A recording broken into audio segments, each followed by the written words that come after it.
디모데전서 4장 7절 8절 말씀에 사도 바울은 아들 같은 제자 디모데에게 젊은 목회자로서 너는 이러이러하라고 말하면서 들려주었던 너무나도 중요한 교훈이 있습니다. 디모데전서 4장 7절에서 8절 말씀인데 제가 읽어드리겠습니다. 망령되고 허탄한 신화를 버리고 경건에 이르도록 내 자신을 연단하라. 육체의 연단은 약간의 유익이 있으나 경건은 범사에 유익하니 금생과 내생에 약속이 있느니라 한 것입니다. 사랑하는 여러분, 이 말씀은 우리 주 예수 그리스도를 믿고 따라가는 모든 그리스도인들이 추구해야 할 삶의 모습이자 하나님의 백성들의 아주 마땅한 모습에 대하여 일러주고 있습니다. 그것이 무엇입니까? 경건입니다. 여러분, 경건하다라고 하는 말은 어떤 말입니까? 경건은 영어로 godliness가 경건입니다. godliness. 이것을 다시 번역하면 God, 하나님을 닮은 자라고 하는 표현입니다.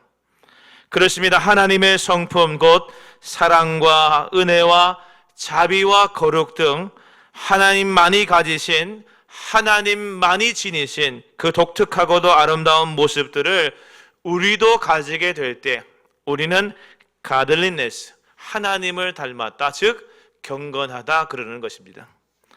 여러분, 우리 주 예수 그리스도는 보이지 않으신 하나님의 모습을 완벽하게 보여주신 하나님을 닮은 분이셨습니다. 믿으시면 아멘 하시기 바랍니다. 그러므로 예수님은 가장 경건하신 분이셨습니다. 따라서 경건에 이르도록 내 자신을 연단하라 하였던 사도 바울의 명령은 우리 주 예수 그리스도의 형상을 닮아가라 라는 명령과 꼭 같은 것입니다. 그래서 골로새서 3장 10절의 성경은 이렇게 말합니다. 새 사람을 입었으니 이는 자기를 창조하신 이의 형상을 따라 지식에까지 새롭게 하심을 입은 자니라. 또 에베소서 4장 15절에서도 오직 사랑 안에서 참된 것을 하여 범사에 그에게까지 자랄지라 그는 머리니 곧 그리스도라 하였습니다. 사랑하는 여러분, 저와 여러분은 누구입니까? 우리는 그리스도인들입니다. 그리스도인이라고 하는 것은 예수님을 닮은 사람이라고 하는 뜻이죠. 이는 예수 그리스도께서 우리에게서 보여진다라고 하는 것이며 그 말이 바로 경건하다라고 하는 표현입니다. 그러나 오늘날 현대의 많은 그리스도인들이 말로는 또한 겉으로는 그리스도인 듯 보이지만 행동과 실천으로는 확실히 그리스도인답지 않은 것을 볼 때가 많습니다. 그래서 디모데후서 3장 5절 말씀에 경건의 모양은 있으나 경건의 능력은 부인하니 이 같은 자들에게서 내가 돌아서라 그랬습니다. 사실 예전에 우리 예수 믿는 사람들, 그리스도인들을 세상 사람들이 뭐라고 불렀습니까? 예수쟁이라고 불렀습니다. 그랬죠? 여러분, 예수쟁이라고 불렀을 때 이 쟁이라고 하는 말은 사실 사람을 좀 비하하는 말이기도 합니다. 그런데 기억해야 할 것이 있습니다. 이 쟁이라고 하는 말 속에 포함되어 있는 중요한 의미가 있다는 것이죠. 그것은 전문가라고 하는 뜻입니다. 그래서 무엇 쟁이라고 하면 그 무엇에 대한 전문가다. 또 그 무엇을 나타내는 속성을 많이 가진 사람이다. 이런 뜻입니다. 그래서 멋쟁이라고 하면 멋에 대한 전문가, 멋을 많이 가진 사람 이런 뜻이고, 거짓말쟁이 이러면 거짓말에 대한 전문가, 거짓말을 많이 하는 사람을 거짓말쟁이라고 하는 것입니다. 그런데 여러분, 요즘 사람들이 예수 믿는 우리를 보면서 예수쟁이라고 그럽니까? 잘 그렇게 이야기하지 않습니다. 물론 그 옛날처럼 예수 믿는 것을 우습게 여기고 비하하려고 하는 어떤 생각들이 많이 사라진 까닭도 있겠지만 세상 사람들이 보기에도 우리가 쟁이라고 하는 말을 들을 만큼 예수 전문가가 아니다라는 말이 여기 있는 것이 아닐까 생각해 보게 됩니다. 예수를 믿기는 하지만 열심히 믿는 것 같아 보이지 않는다는 것, 우리 속에서 예수가 보이지 않는다는 것, 다시 말해서 경건함이 없다라고 하는 것이 예수쟁이라고 하는 말 표현이 사라진 이유가 아닌가 생각이 됩니다. 여러분, 경건은 어딘가 저 멀리 있는 것이 아닙니다. 우리 안에, 우리 속에 예수로 가득하게 될 때, 할렐루야, 하나님께서 우리 안에 가득 거하시면 거기 경건이 있는 것입니다. 옛날 평양에 최권능이라고 하는 목사님이 계셨더랬습니다. 이분은 본명이 최봉석인데 그 본명보다 이 별명인 최권능을 더 많이 사람들이 불렀던 인물입니다.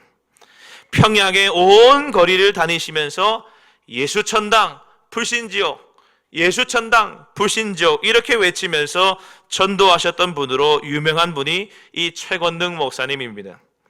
언젠가 이 최 목사님이 신사참배 문제로 순경에게 잡혀서 고문을 받으실 때가 있었습니다. 고문하는 순경이 매를 때릴 때마다 이 최 목사님이 예수, 천당, 예수, 천당 이렇게 하면서 매를 맞으시더라 합니다. 그래서 고문하는 순경이 하도 어이가 없고 기가 차서 야, 너는 매를 맞으면서도 예수 천당하냐? 이렇게 목사님에게 물었습니다. 그러니까 이 목사님이 뭐라고 답변했는가 하면 아주 명언 중에 명언을 남겼는데, 내 몸에는 예수가 꽉 들어차 있어서 움직일 때마다 튀어나오니 듣기 싫으면 네가 나를 때리지 말아라, 이렇게 말했다는 겁니다. 여러분, 오늘 우리는 어떻습니까? 우리는 예수에 푹 절어 사는 사람들입니까? 그래서 이렇게 툭 쳐도 예수가 쏟아져 나오고 저렇게 푹 찔러도 예수가 흘러나오니 우리는 예수밖에 나올 것이 없는 예수의 사람인가? 만약 그렇다고 한다면 우리는 하나님 앞에서 경건하다고 말할 수 있을 것입니다. 그것이 아니면 경건은 우리와 상관이 없는 것이 되어지는 것이죠. 그래서 고린도후서 2장 14절 15절 말씀에 성경은 이렇게 말하고 있기도 합니다. 항상 우리를 그리스도 예수 안에서 이기게 하시고 우리로 말미암아 각 처에서 그리스도를 아는 냄새를 나타내시는 하나님께 감사하노라. 우리는 구원받는 자들에게나 망하는 자들에게나 하나님 앞에서 그리스도의 향기니 하였습니다. 사랑하는 여러분, 부족한 종이 정말 바라기는 오늘 예배하는 주님을 예배하는 저와 여러분 모두가 다 오직 예수 그리스도, 할렐루야, 오직 하나님 우리 아버지, 오직 성령으로만 충만하여서 언제 어디서든지 그분을 아는 냄새와 그분을 나타내는 향기만 바라는 참으로 경건한 믿음의 백성들이 다 되시기를 주님의 이름으로 간절히 축복합니다. 아멘. 그러면 여러분, 이 경건한 사람의 언어 생활은 어떠하겠습니까? 오늘 우리가 읽은 말씀 시편 32편은 경건한 사람의 언어 생활, 그 입에서 나오는 말들에 대하여 큰 깨달음을 주고 있는 메시지인데, 오늘 성경은 뭐라고 말하고 있을까요? 여러분, 시편은 원래 주제에 따라서 몇 가지로 구분할 수가 있습니다. 탄식시, 찬양시, 감사시, 지혜시, 참회시, 이렇게 여러 가지로 분류하는 것이 시편의 분류법입니다. 그런데 시편 32편은 사실 뭐 하나로 딱 분류하기가 상당히 까다로운 시편입니다. 왜냐하면 초반부를 딱 읽어보게 되면 시인이 뭔가 잘못한 것이 있어서 하나님 앞에 그 잘못에 대하여 고백하면서 회개하는 듯한 모습을 보이기 때문에 이게 탄식시구나 혹은 참회시구나 이렇게 구분하기도 하는 것이죠. 그런데 또 중반을 보게 되면 하나님께 주신 은혜와 보호하심 또 구원에 대하여 감사하면서 하나님을 찬송하는 듯한 모습을 보이기 때문에 이게 찬양신가 감사신가 이렇게 보기도 합니다. 또 뒷부분 마지막 부분을 보게 되면 다윗이 여러 사람들에게 뭔가를 가르치고 훈계하는 듯한 메시지도 주고 있기 때문에 이것이 지혜신가 아니면 교훈신가 이렇게 보기도 하는 것이죠. 참으로 분류가 복잡하기도 한 것이 이 시편 32편인데 저는 이렇게 봅니다. 전체의 내용을 살펴보면서 이것은 교훈시가 맞다, 지혜시가 맞다고 확신합니다. 어떤 사람이 복 있는 사람인지, 어떻게 살아야 믿음으로 행복하게 살 수 있는지, 특별히 어떤 사람이 정말 경건한 사람인지에 대하여 알려주고 있는 말씀이 이것인 것이죠. 어떻게 저는 이렇게 확신하는가? 오늘 말씀에 부제가 있습니다. 시편 32편 옆에 보게 되면 부제에 다윗의 마스길이라고 되어 있습니다. 마스길이 뭐냐면 교훈이라고 하는 말입니다. 그래서 다윗의 교훈, 다윗이 교훈하고 있는 메시지가 이 메시지라는 것이죠. 그래서 다윗이 뭔가를 가르쳐주고 지혜를 더하여주는 교훈으로 이 시편을 썼다라는 것입니다. 여러분, 그래서 오늘 이 말씀을 해석하는 데에 아주 중요한 핵심 구절, 핵심 단어가 있습니다. 6절인데요. 제가 한번 읽어보겠습니다. 이로 말미암아 모든 경건한 자는 주를 만날 기회를 얻어서 주께 기도할지라. 진실로 홍수가 범람할지라도 그에게 미치지 못하리이다. 아멘. 여기 보게 되면 6절 앞부분에 모든 경건한 자는 이랬습니다. 이 표현을 주목할 필요가 있습니다. 이 단어가 오늘 이 시편 32편을 해석하게 하는 키워드입니다. 무슨 말이냐? 모든 경건한 사람은 다 이렇게 산다는 것입니다. 특별히 이렇게 말한다는 겁니다. 그 입술에 이러한 것들이 끊이지 않고 있다라는 것이죠. 그러면 무엇이 끊이지 않고 그 입에 있는가? 그 첫 번째는 회개입니다. 따라하겠습니다. 회개. 시편 1절, 오늘 말씀 32편 1절에서 2절에 보게 되면 허물의 사함을 받고 자신의 죄가 가려진 자는 복이 있도다. 마음에 간사함이 없고 여호와께 정죄를 당하지 아니하는 자는 복이 있도다 그랬습니다. 여러분, 사실 시편 32편 말씀의 가장 유명한 구절이 바로 이 말씀입니다. 성경은 복 있는 사람에 대하여 다각도로 말해주는데 시편 1편 1절에서 2절에 보게 되면 복 있는 사람은 악인의 꾀를 쫓지 아니하고 죄인의 길에 서지 아니하고 오만한 자들의 자리에 앉지 아니하고 오직 여호와의 율법을 즐거워하여 그 율법을 주야로 묵상한다. 그가 복 있는 사람이다. 이렇게 말했죠. 오늘 말씀도 시편 1편과 동일하게 복 있는 사람에 대하여 말하면서 누가 복 있다고 말하는가 하면 이렇게 말했습니다. 죄가 가려진 자가 복이 있다. 그래서 여호와 하나님 앞에 정죄를 당하지 않은 자가 복이 있다. 이렇게 말하고 있습니다. 여러분, 다윗은 죄를 짓지 않는 자가 아니라 죄의 용서함을 받은 자가 복이 있다 그랬습니다. 우리 생각에는 죄 안 짓는 사람이 복이 있는 것이다, 이렇게 말해야 옳을 것 같은데 다윗은 그렇게 말하고 있지 않은 것입니다. 허물의 사함을 받은 자, 죄가 가려진 자, 마음에 간사함이 없이 솔직한 자, 그래서 여호와께 정죄를 당하지 않는 자, 그가 복이 있다, 이렇게 말하고 있습니다. 그러면 이렇게 말하고 있는 이유가 무엇입니까? 인간이 가진 변하지 않는 한 가지 속성 때문입니다. 인간은 죄를 짓지 않을 수가 없는 것입니다. 여러분, 그렇습니다. 인간이 죄를 짓지 않을 수가 있습니까? 절대로 그럴 수가 없습니다. 인간 중에 죄를 짓지 않고 사는 사람이 한 사람도 없는 것이죠. 인간은 생각하는 것부터 자체가 죄의 덩어리고 행동하는 모든 것이 죄입니다.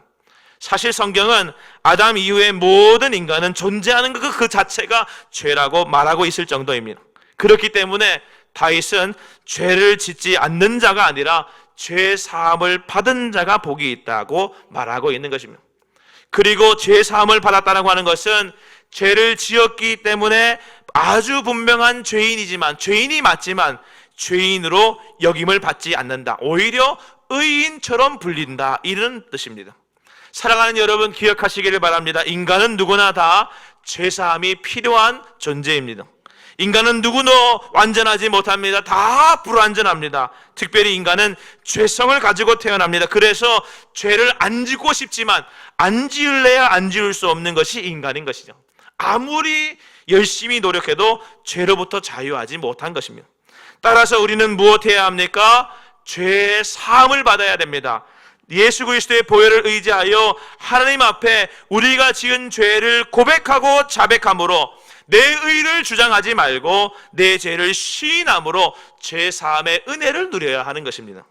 그래서 오늘 말씀 3절에서 5절 말씀에 다윗이 이렇게 말합니다. 내가 입을 열지 아니할 때에 종일 신음함으로 내 뼈가 쇠하였도다. 주의 손이 주야로 나를 누르시오니 내 진액이 빠져서 여름 가뭄에 마름같이 되었나이다. 내가 이르기를 내 허물을 여호와께 자복하리라 하고 주께 내 죄를 아뢰고 내 죄악을 숨기지 아니하였더니 곧 주께서 내 죄악을 사하셨나이다, 이렇게 말하고 있습니다. 누가 복 있는 사람이며 누가 경건한 자인가? 오늘 말씀은 그 경건한 사람의 입에는 이러한 언어 생활, 그 입에는 항상 이것이 함께 있는데 회개, 자복함, 죄에 대한 고백, 입술을 열어 자신의 허물을 하나님 앞에 시인함이 있더라, 이렇게 말하고 있는 것입니다. 할렐루야.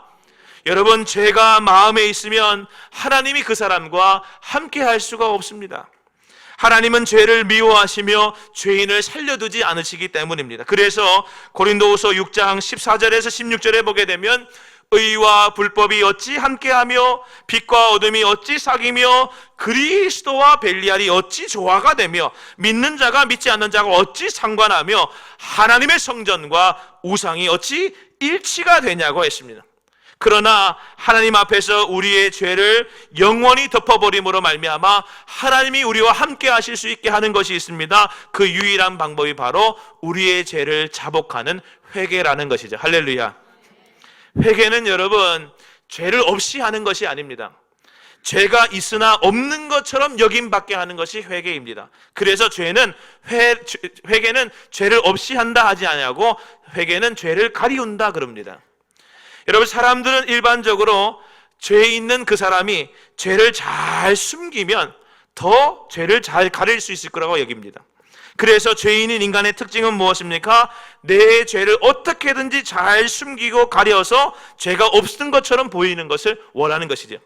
그러나 하나님은 사람의 중심을 아시고 살피시는 분으로 그분의 감찰하심 앞에 숨긴 것이 나타나지 않는 것이 없는 것이죠. 그러나 하나님 앞에 자백하고 시인하고 드러내고 주님 앞에 용서를 구하면, 회개하면 어떻게 됩니까? 예수 그리스도의 보혈을 의지하여 허물의 시인과 회개가 있으면 그 죄가 더 이상 나와 관계없는 죄가 되어버리는 것이죠. 다시 말해서 죄가 가려져 버리는 것입니다. 다윗을 생각해 보십시오. 다윗은 아주 유명한 죄를 지었던 사람입니다. 바세바 사건이 있었습니다. 다윗이 아주 은밀하게 바세바라는 여자와 간음하였습니다. 아무도 몰랐습니다. 그러나 하나님은 아셨죠. 결국 문제가 생겼습니다. 간음한 것으로 끝났으면 좋았는데 바세바가 임신을 하게 된 것입니다. 만약 바세바의 남편인 우리아가 이 사실을 알게 되면 다윗은 하나님의 종으로서 정치적인 생명이 끝장나버립니다. 그래서 다윗은 전장에 있던 우리아를 불러서 바세바와 동침케 하려 하였지만 이 우리아는 충직한 사람이라서 그 뜻대로 안 되었던 것이죠. 그래서 우리아를 사지로 보내서 죽게 만들었습니다. 이것이 또 한 번 지었던 다윗의 죄였습니다. 그리고 다윗은 이것을 철저하게 감추려고 열심을 다했습니다. 마치 다윗의 죄가 그래서 다 가려진 듯 보였습니다. 아무도 모르고 완전 범죄를 저지른 것처럼 보였습니다. 그러나 실상은 어떻습니까? 죄가 가려진 것이 아니었습니다. 죄가 숨겨진 것이 아니었습니다. 누구가 알았습니까? 하나님이 아시고, 또 누가 알았습니까? 자기가 너무나 잘 알고 있었던 것이죠. 자기의 죄가 자기에게 너무나 잘 알려져 있었던 것입니다. 그래서 죄책감에 시달려야 했습니다. 오늘 말씀 3절 4절 말씀에 고백하기를 종일 신음하듯이 살아야 했고 마치 뼈가 쇠하는 것 같은 고통을 느껴야 했습니다. 주야로 주의 손이 자기를 꾹꾹 누르는 것처럼 압박을 느껴야 했고 마치 그래서 진액이 다 빠져버린 것 같은 삶을 살아야 했다라는 것이죠. 결국 인간적인 방법으로 죄를 가리고 숨겨보려 했지만 죄가 가려졌다는 것입니까? 그렇지 않았다는 것입니다. 그런데 하나님께서 나단을 통하여 다윗에게 죄를 지적하실 때 다윗은 어떻게 했습니까? 눈물로 회개했습니다. 하나님 앞에 모든 죄를 시인했습니다. 자백하고 용서를 구했습니다. 그런데 그때 어떻게 되었다는 것입니까? 자유의 은혜가 임했다는 것입니다. 회개한 그에게 주님께서는 곧 주께서 죄를 사하여 주시는 은혜를 베풀어 주시고 죄가 가려진 자의 복을 더하여 주시는 하나님을 경험케 되었다라는 것입니다. 사랑하는 여러분, 기억하시기를 바랍니다. 회개만이, 자복만이, 주님 앞에 시인하는 것만이 죄를 가리우는 유일한 방법이 되는 것입니다. 회개는 자기 죄를 드러내는 것이지만 역설적이게도 자기 죄를 가리우는 효과가 있습니다.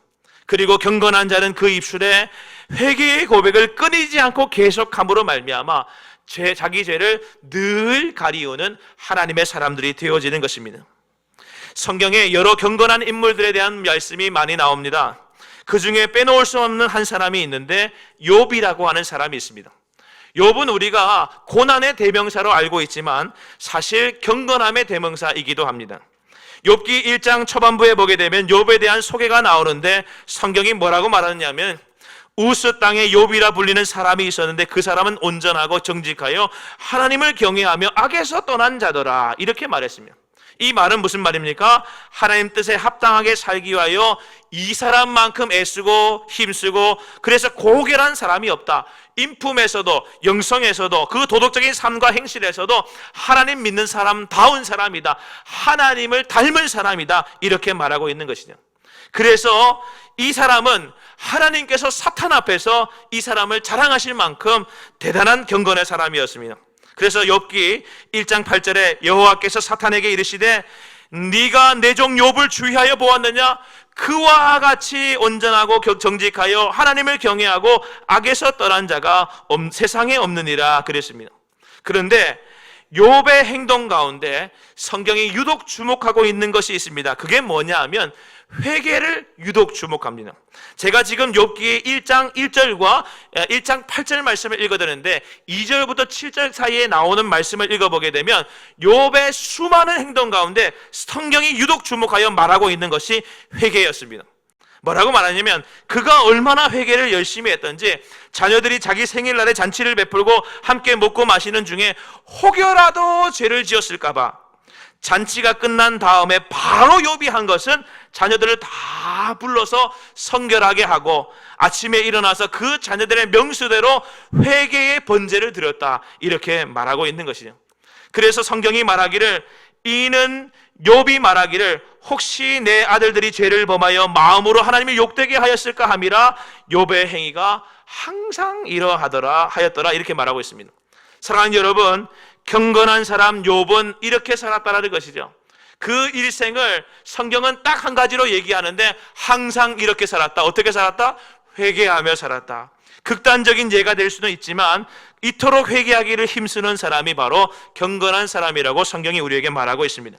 사랑하는 여러분, 요한일서 1장 9절 말씀에 이렇게 성경 말씀이 우리에게 말하고 있습니다. 만일 우리가 우리 죄를 자백하면 회개하여 시인하면 그는 미쁘시고 의로우사 우리 죄를 사하시며 우리를 모든 불의에서 깨끗하게 하실 것이요 하였습니다. 사랑하는 여러분, 경건한 예수 닮은 자가 되기를 원합니까? 날마다 우리 입술이 회개의 입술이 되시기를 주님의 이름으로 간절히 축복합니다. 두 번째로 경건한 자의 또 다른 언어 생활은 무엇인가? 그것은 기도입니다. 6절 말씀입니다. 이로 말미암아 모든 경건한 자는 주를 만날 기회를 얻어서 뭐라 했습니까? 주께 기도할지라, 이렇게 말했습니다. 여러분, 기도가 뭡니까? 쉽게 말해서 기도는 하나님과의 대화라고 말할 수 있습니다. 하나님을 만나는 길이 바로 기도입니다. 누가 주님을 만날 수 있습니까? 기도하는 자만이 주님을 만날 수 있습니다. 그리고 주님을 만난다는 것은 하나님의 은혜를 입는다는 것이죠. 따라서 기도하며 사는 하나님의 은혜를 입은 사람만이 경건한 자라고 부를 수가 있는 것입니다. 여러분, 기도하지 않고 사는 사람이 어떻게 경건해지겠습니까? 여러분, 절대로 그것은 불가능합니다. 어제 우리가 기도했습니다. 그래서 어제 경건했습니다. 그런데 오늘 기도하지 않으면 어떻게 되나요? 어제의 경건이 오늘까지 이어집니까? 그렇지가 않습니다. 오늘은 경건하지 않는 자가 되어버리는 것입니다. 다시 말해서 하나님이 내 안에 충만하시도록, 예수 그리스도가 내 속에 가득 계시도록 하는 것이 경건인데, 어제 기도함으로 어제 주님과의 대화와 교제 가운데 예수 그리스도 충만해진 사람이 오늘 기도하지 않으므로 예수 그리스도가 충만하지 않으면 경건해지지 못하는 것으로 가버리는 것이죠. 경건하지 않는 것이 우리의 일상이 되어버리는 것입니다. 생각해 보십시오. 기도하지 않으니 하나님의 뜻에 알 수가 없고 하나님의 뜻을 모르니 내 뜻대로 살게 됩니다. 결국 기도는 경건과 아주 뗄래야 뗄 수 없는 밀접한 관계 속에 있는 것이다 라는 것이죠. 여러분, 앞서 가장 경건하셨던 분이 예수님이라고 말씀드렸습니다. 가장 경건하셨던 예수님께서 항상 보여주셨던 모범이 무엇입니까? 기도의 모범을 보여주셨습니다. 공생의 그 바쁘신 일정 가운데도 여러분 성경을 보게 되면 예수님이 얼마나 바빴냐 하면은 식사할 겨를도 없었다고 성경이 말할 정도인데, 그렇게 눈코 뜰 새 없이 분주한 가운데서도 우리 주 예수님은 잠을 쪼개어가면서 하나님께 드리는 기도 생활에 열심을 내셨습니다. 사역 초기에 12제자들을 선정하실 때에도 밤새워 기도하신 후에 결정하셨다고 성경은 말하고, 여러 기적적인 사건을 행하신 다음에도 예수님은 기도하셨다고 성경이 말합니다. 십자가 지시기 전날 밤에도 예수님은 땀방울이 핏방울이 될 만큼 기도하셨습니다. 이토록 기도에 힘쓰셨던 분이 예수님이셨습니다. 또한 예수님의 가르침은 기도에 대한 가르침이 참 많이 있습니다. 깨어있어 기도하라, 항상 기도하고 낙심치 말라, 기도하면서 항상 깨어있으라, 시험에 들지 않게 깨어 기도하라. 다 누구의 말씀입니까? 우리 주님 말씀입니다. 주님은 너희가 기도할 때 외식하는 자와 같이 하지 말라, 기도할 때 이방인같이 중언부언하지도 말라, 무엇이든지 기도하고 구하는 건 받은 줄로 믿으라, 구하기 전에 있어야 할 것을 하나님 아버지께서 먼저 아신다, 등등등 많은 기도에 대한 메시지를 다 주셨습니다. 요한복음 17장은 그 전체가 예수님께서 들으셨던 기도문이고, 또 우리 주님께서 제자들이 기도를 가르쳐 달라 할 때는 기도문을 주시면서 너희는 이대로 기도하라고 가르치셨습니다. 그게 바로 주기도문 아니겠습니까? 사랑하는 여러분, 왜 예수님은 이토록 기도를 강조하신 것입니까? 기도가 아니면 능력이 나타날 수 없고, 기도가 아니면 경건해질 수가 없기 때문에 그렇습니다. 할렐루야. 사랑하는 여러분, 그래서 사도 바울은 디모데전서 4장 5절 말씀에 하나님의 말씀과 기도로 거룩하여짐이라 하였습니다. 거룩하여진다라는 것이 예수님 닮는다는 것이죠. 예수님만이 거룩하시니까 말입니다. 그래서 하나님의 말씀과 기도로만 거룩하여진다. 하나님 말씀은 우리에게 주신 말씀이고, 기도는 우리가 하는 것입니다. 기도 외에는 거룩해질 수 있는 방법이 없다라는 것이죠. 골로새서 4장 2절에서도 그래서 기도를 계속하고 기도에 감사함으로 깨어있으라 그랬고, 데살로니가전서 5장에서도 함께 읽어보겠습니다. 시작. 항상 기뻐하라, 쉬지 말고 기도하라, 범사에 감사하라, 이것이 그리스도 예수 안에서 너희를 향하신 하나님의 뜻이니라, 이렇게 말하고 있습니다. 여러분, 유대인들은 경건한 사람, 저 사람 경건한 사람이라 할 때 이 경건한 사람이라고 하는 단어를 누구에게 썼는가 하면 온 가족이 더불어서 하나님을 경외하고, 혼자가 아니라 온 가족을 더불어서 하나님을 경외하고, 또 많은 사람들에게 자선을 베풀고 더불어 하나님께 항상 기도하는 사람을 경건한 사람, 이렇게 불렀습니다. 그래서 사도행전 10장 2절에 보게 되면 가이사라에 있던 이탈리아 부대의 백부장인 고넬료라고 하는 사람에 대해서 성경이 경건하다 이렇게 말하면서 이렇게 소개합니다. 가이사라에 고넬료라 하는 사람이 있으니 이탈리아 부대라 하는 군대의 백부장이라, 그가 경건하여 온 지방과 더불어 하나님을 경외하며 백성을 많이 구제하고, 그리고 뭐 한다 했습니까? 하나님께 항상 기도하더니, 이렇게 말하고 있습니다. 사랑하는 여러분, 하나님을 경외하여 하나님 잘 믿고 예배 많이 드리는 사람 경건한 사람입니까? 경건한 사람이지만 그것만 하면 경건한 사람이 아닙니다. 백성에게 많은 구제를 하고 자선을 행하는 사람 경건하다고 말하고 있습니까? 그것이 다가 아니라고 했죠. 항상 기도함이 없으면 경건과는 멀어지는 것입니다. 여러분, 하나님께서 우리의 입을 만드셨습니까? 믿으시면 아멘 하시기 바랍니다. 왜 만드신 것입니까? 우리에게 왜 입을 만드신 것입니까? 다른 이유가 없습니다. 입은 두 가지를 하는 것이죠. 받아 먹는 것, 그리고 말하는 것 합니다. 무엇을 받아 먹으라는 것입니까? 하나님께서 공급해 주시는 것을 받아 먹으라는 것이고, 그 입으로 하나님을 향하여 말하라는 것입니다. 그게 바로 기도인 것이죠. 여러분, 하나님께 주신 입으로 하나님과는 대화할 생각이 전혀 없고 늘 다른 누군가와 말하는데 시간 다 써버리는 사람, 그래서 친구 만나서 카페 가가지고는 다른 사람과는 목이 쉴 정도로 수다하다가 하나님 앞에 나와서는 말 한마디 못하는 사람은 결코 경건할 수가 없는 것입니다. 여러분, 하루 1시간 하나님 앞에 나와서 기도하는 것이 어려운 일이라 여기지 마시기를 바랍니다. 우리 고등제일교회 성도님들은 다 기도하는 일에 힘쓰는 성도님들이 다 되시기를 주님의 이름으로 축원합니다. 여러분, 기도는 어렵지 않습니다. 무슨 말이든지 해도 좋습니다. 그 대상이 하나님 우리 아버지이시기만 하면 되는 것입니다. 하나님은 말을 걸면 답하시는 분이시며 우리의 말을 들으시는 분이십니다. 특별히 우리 교회 모든 성도님들은 새벽 기도에 좀 힘을 쓰셨으면 좋겠습니다. 어떤 분들 가운데 새벽 기도는 우리나라에서 만든 거라서 다른 전 세계 나라들은 잘 안 하는 거다. 그러니 나는 그 다른 나라 사람들처럼 나는 새벽 기도 안 한다. 이렇게 생각하시는 분이 계실지 모르겠지만 여러분, 그렇지 않습니다. 새벽 기도는 사실 우리나라가 만든 게 아니라 예수님이 만든 겁니다. 새벽 아직도 밝기 전에 그 미명에 예수님이 한적한 곳에 가셔서 기도하셨다. 이렇게 마가복음 1장 35절에서 말하고 있지 않습니까? 종교개혁자 마틴 루터가 이런 말을 했습니다. 내가 매일 새벽 2시간을 기도로 보내지 않는다면 그 나라의 승리는 마귀에게로 돌아갈 것이다. 나는 너무나 할 일이 많기 때문에 매일 3시간을 기도로 보내지 않으면 결코 이 일을 지탱해 나갈 수 없노라 그랬습니다. 너무 바빴던 루터는 새벽에 기도하는 일을 게을리하지 않을 수가 없었다는 것이죠. 감리교의 창시자인 존 웨슬리는 이렇게 말했습니다. 새벽 기도에 나오지 않는 성도는 첫사랑을 잃어버린 자다. 존 웨슬리는 새벽 4시에 일어나서 2시간, 3시간 기도했다고 하는데 60년간을 한결같이 그렇게 했다고 말합니다. 사랑하는 여러분, 세상은 그렇습니다. 세상은 한밤중 심야를 선호합니다. 새벽에 일어나 기도하는 사람들을 보면서 광신적이라고 말합니다. 새벽에 기도하는 것을 마귀는 싫어합니다. 그러나 새벽은 하루의 첫 시간이요, 세상이 고요하기 때문에 하나님의 살아계신 세미한 음성을 듣기에 가장 좋은 멋진 시간인 줄로 믿으시기를 바랍니다. 우리 모두 입을 열어 새벽마다 주님 앞에 나와 기도의 언어 생활을 하는 경건한 믿음의 성도님들이 되시기를 주님의 이름으로 간절히 축복합니다. 마지막으로 경건한 자의 언어 생활 세 번째는 이것입니다. 말의 단속입니다.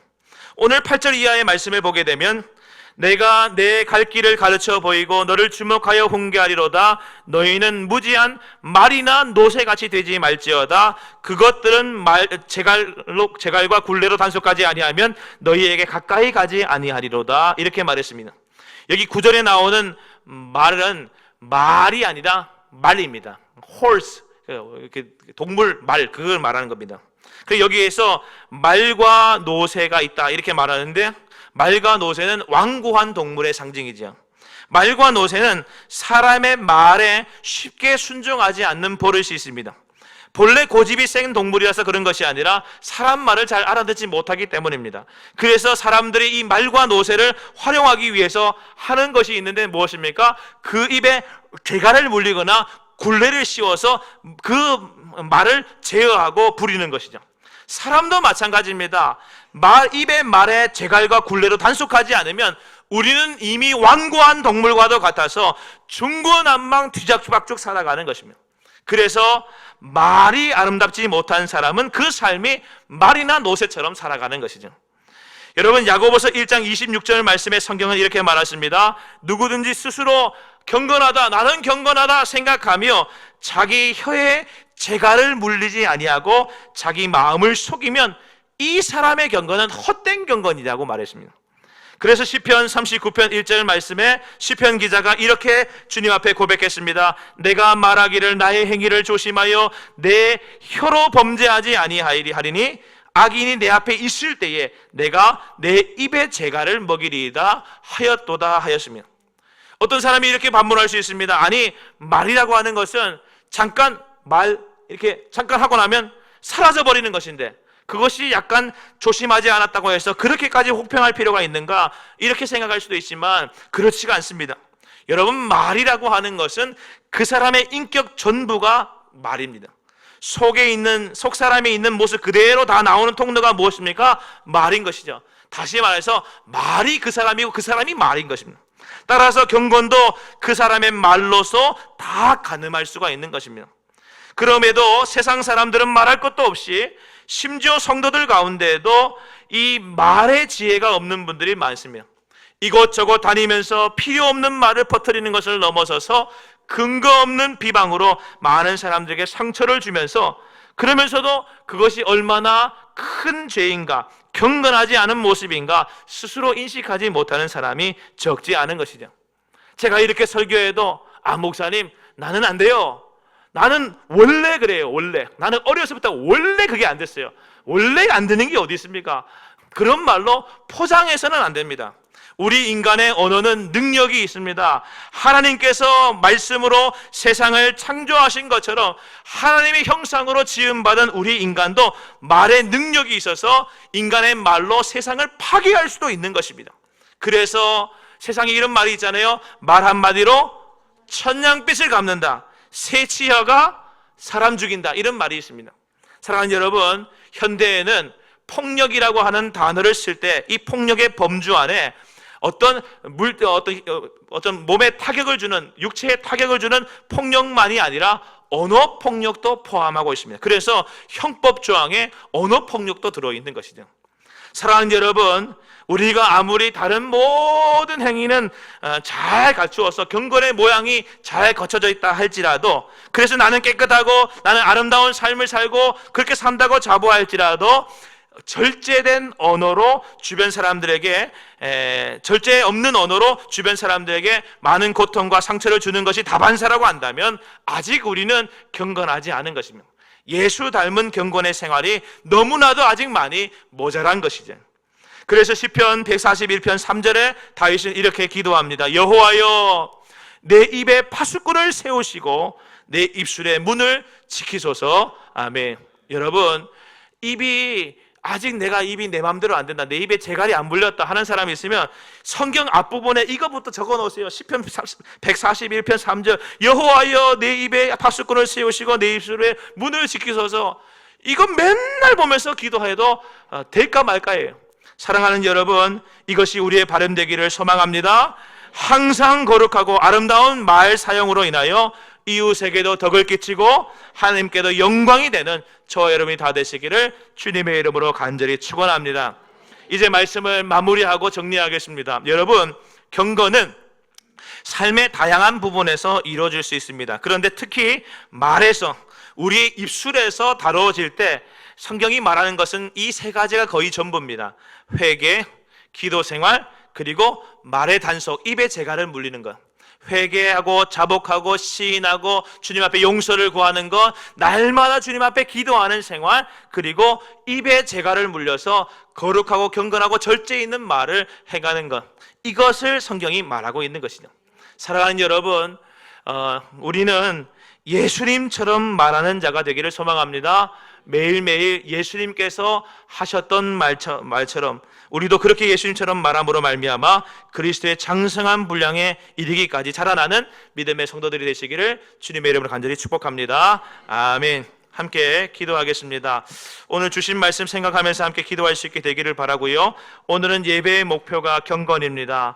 우리 고등제일교회가 하나님의 말씀과 기도로 오직 거룩한 경건한 교회 되게 하여 주시옵소서. 또한 말과 행실에서 오직 예수 그리스도만 드러내는 나로 하여금 예수쟁이 되게 하여 주시옵소서. 또한 나라를 위해서, 민족을 위해서 기도하겠습니다. 하나님, 이 나라, 이 민족 불쌍히 여겨주시고 특별히 물질 만능주의와 성적인 타락, 동성애, 마약 이런 것 등으로 이 땅의 백성들을 유혹하는 악한 영의 역사가 떠나가게 하여 주시고 위정자들에게 지혜를 더하여 주셔서 좋은 정책들을 펼치게 하여 주시옵소서. 특별히 말로 사람을 죽이는 일들이 이 땅에서 떠나가도록 해 주시기를 소망하면서 하나님 앞에 함께 기도할 수 있게 되기를 바랍니다. 주님 앞에 기도하겠습니다. 주여, 사랑과 은혜가 풍성하신 하나님 아버지, 고맙고 감사합니다. 우리를 사랑하셔서 오늘도 우리를 주님 전으로 불러주시고 하나님 말씀 앞에 우리가 서게 하시니 감사함을 드립니다. 하나님 아버지, 우리가 경건한 자의 언어 생활, 회개와 기도와 말의 단속이라 하셨사오니 하나님 아버지, 예수 그리스도를 닮은 하나님의 형상으로 충만한 주님의 사람들이 되어져서 우리가 주님께서 우리 안에 거하실 수 있도록 날마다 죄의 자복과 회개와 허물의 시인이 있게 하여 주시고 또한 주를 만날 기회를 얻어서 주께 항상 기도하게 하여 주시며 또한 우리가 혀의 재갈을 물리고 입에 절제된 언어 생활로 말미암아 하나님 앞에서 경건한 믿음의 사람들 될 수 있도록 축복하여 주시옵소서.